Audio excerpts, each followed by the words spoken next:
Merry Christmas, everybody! You know the best way to spread Christmas cheer this year is talking about a form of depression that we'll all suffer from the day after Christmas. Ho, ho, ho, ho, ho! Welcome back, everybody, to Coffee Games. Actually, the last Coffee Games that we're going to be putting on this channel. If you want to hear more about that, please stick around to the end of this video. I'll be talking a little bit more about what we'll be doing for the future of this channel and what the future of Coffee Games. But this will be the last one on Games and Groceries. But let's just, wait to the end of the video there. So I want to talk a little bit about seasonal depression and how video games can actually help you in that. But before we talk about that, joyful discussion. Hi, how you doing? Are you doing okay? Merry Christmas. It's Christmas Eve as we're uploading this, so I hope you'll have a good one. Welcome to the Games and Groceries channel. If you enjoy video game discussions, including podcasts, this will be a podcast channel. Definitely click that subscribe button and the notification bell so you know when all these podcasts come out with special guests and top 3 gaming news. It's a great podcast, so definitely check it out and subscribe to the channel for that. But with all that said and done, I kind of want to jump forward to my first point here, and I think it's important to actually know what seasonal depression is exactly. We can't talk about like video games and seasonal depression if we don't know what seasonal depression actually is. So let's just go into that first. What is seasonal depression? So I want to go into the American Psychiatric Association's definition of what seasonal affective disorder is. And I will link all the articles I will talk about in the description down below if you want to check it out for yourself. But the American or the APA, we'll call them, the APA actually defines it as a chemical imbalance due to less daylight hours, and they will define it as symptoms of depression. It is in a family of depression, but is not clinical depression. It is just an imbalance in your head in a biochemical way. I want to read the definition from the APA just to get her a better idea. So they say SAD, seasonal affective disorder, has been linked to a biochemical imbalance in the brain prompted by shorter daylight hours and less sunlight in winter. As seasons change, people experience a shift in their biological internal clock or circadian rhythm that can cause them to be out of step with their daily schedule.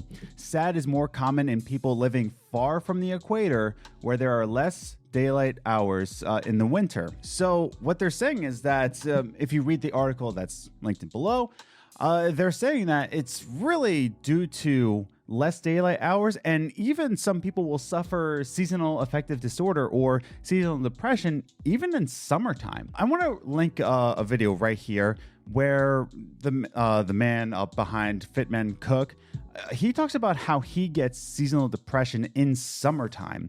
And I kind of want you to check that video out too. He's got some great tips of how to kind of overcome it in a way, but I found it very helpful. But anyways, the APA defines it as, chemical imbalance. You're getting less daylight, so that means your daily schedule's off step, so therefore your brain is kind of off rhythm in this way. Symptoms can be signs of depression, including, pacing. Pacing is one of them. Slow talk, suicidal thoughts, feeling worthless even is a definition within the APA, feeling worthless or hopeless in this time. When we have this chemical imbalance, it kind of messes us up in a way where we don't know where we're going. We don't know what we're eating. It will even allow us to crave carbohydrates. So that's fun. But as someone who goes through this every single winter, the worst months are January and February, especially. And why is that?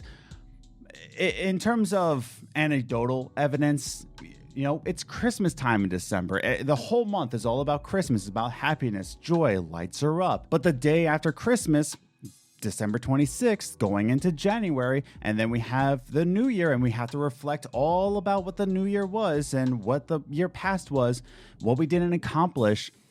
January, February is one of the worst months for seasonal affective disorder, and that's how we get seasonal depression. You get less daylight, your circadian rhythm is thrown off, and you'll have these symptoms of depression. And I think it's important to understand that this is not clinical depression. This is not clearly depression that is, needs this level of medication, but it is a form of depression. And there are professional steps to treat seasonal depression. There is light therapy available. There is cognitive behavior therapy, and professional help is the most recommended I can give you. Seeing a professional, asking your doctor, how can you treat your specific seasonal depression? And I think it's important to actually go to a professional, and I cannot stress that enough because I don't want anybody thinking that I'm recommending video games to treat your symptoms. It's go to professional help first.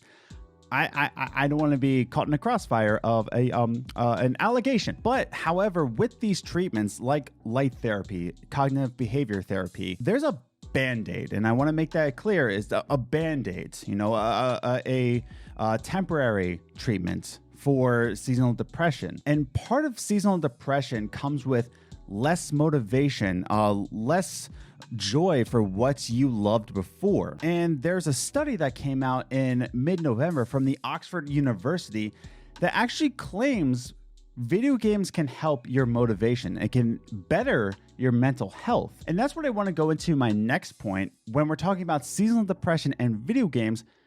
Can video games actually help seasonal depression? So Oxford University actually released a study results saying that there's actually a positive impact for mental health due to video games. The study behind this says that, listen, this is not the clear-cut answer. This is merely the first step in many studies to come of the positive effects of video games. So this is not the clear-cut way to help people who are suffering from mental health disorders such as seasonal depression. But it gives us a little bit of hope. And what I want to talk about is it's very funny how this study came about. By the way, I will have the study notes linked in below, the actual report of the study, as well as the interview behind the man who led this study with a last name that I'm not going to try to pronounce. So I'm just going to say the man behind the study. But please read his notes. Please read his interview. It's actually a really great read. But one of them came out and said, if you read the study, there's actually this section about how to time yourself playing video games. And so people who suffered from mental health well-being, such as people who suffer from seasonal depression, like your boy, there came to a point where you don't actually need to time yourself playing video games. You don't need a structure of, this is my video game time. In fact, the study actually puts out that if you time yourself, if you regulate your video game hours, you will not actually reach the positive mental notes of playing video games. So this is coming from the interview that I will link down below. Definitely check it out for yourself. According to the research, we found a small positive relation between game time and well-being for players of both games being Animal Crossing New Horizons and Plants vs. Zombies that they studied with. We did not find evidence that this relation was moderated by need satisfactions and motivations. Overall, our findings suggest that regulating video games on the basis of time might not bring the benefits that many might expect, though the correlation nature of the data limits this conclusion. So again, when he says limits this conclusion, he's also saying that this is not the end-all be-all study. But what he's saying is that a lot of times when you try to regulate your video game time, you will actually not get the positive effects of motivation, well-being, and actual self-worth. You will not get the social interactions that you'll usually get because you're timing yourself. It's a lot like when you're out with friends. If you're just timing yourself and always like saying, well, we only have half an hour, you won't actually get a lot from that hangout time. They always say that, fun times timing. What's the saying? Good times fly by. I forget. Oh no, I'm stupid. Anyways, it's funny that this study came out and the study notes had actually said that on average, when the 3,000 participants actually claimed how much time they put into video games, the studies will say that, oh, how much time do you think you played video games? Instead of regulating yourself, the average participant actually overestimated by 2 hours. So saying that, oh, I think I played 8 hours of video games, the study actually came out and said, well, actually you played 6 hours. When they didn't regulate themselves, they felt like they played longer. And by not timing themselves, they were allowing themselves to stay motivated, enjoy the game, instead of using it as a chore or a deadline. What I'm trying to say is that when you're in the defeat of seasonal depression and you feel worthless, you feel like your whole time clock is off balance, when you feel as if there is no hope and you're just slowing your speech and it's just the longest months ever. When you time yourself playing video games, it doesn't give you any kind of motivation. It's just another thing that you have to do in a day. But when you just pick up a controller, not think about when you're going to stop, and you just go for it and just enjoy the game until you feel satisfaction, I guess, in a weird way, that's when you'll get the positive effects. Instead of regulating yourself in terms of playing these games, just enjoy the game. You're in a bout of seasonal depression. Studies have shown that if you time yourself, if you regulate yourself, you're not going to feel the positive effects. So just treat yourself to a nice game, stop timing yourself, and just enjoy the game. Just enjoy it until when you feel like, I've had enough of this game. Don't go forward. It's a lot like eating. Just eat until you're full. Stop it. What are you doing? So I kind of want to go into my final point here. I gave you a little bit of statistics, a lot of statistics. I really want you to read all the articles I've talked about in the description down below so you have a better idea. But now I want to end the conversation with a more anecdotal evidence, something from my experience and how I kind of overcome seasonal depression every single year. And like I said, I think professional help is the priority in your life. I think it's the most recommended. But I'm going to share how video games have helped me in my seasonal depression. So to end our conversation, I think the best way to think about seasonal depression and video games, when you're in seasonal depression through January, February, sometimes even through March, you're not in your best state. You're not in a way where you want to show yourself to the world. You don't want to go into social events thinking that the pressures of dressing up or putting on a smile or anything of that sort. It's a tough time. I'll be honest with you. It's a tough time for me personally. It might be a tough time for you. Some people who suffer it in the summertime, it's probably a worse time because summer is the place to do social activities. Now, when I don't have the best mental state, when I don't want to show myself off to the world, I enjoy playing multiplayer games with friends because it allows me to have social interactions on my own terms. You can actually just put on a game of Division 2 and just jump on with your buddies, plural, I guess, and just, put on the headset. You can talk about anything you want. You don't have to talk about your seasonal depression. You don't have to put on a smile. You don't have to dress up. You don't have to shower. Isn't that fantastic? No showering. Oh, right, because that takes energy. But you don't have to put on a happy face. You don't have to put on your best self. All you have to do is just put on some headphones and just play a game with friends for as long as you want and just have a social interaction on your own terms rather than going out to the mall. Well, you can't really in 2020.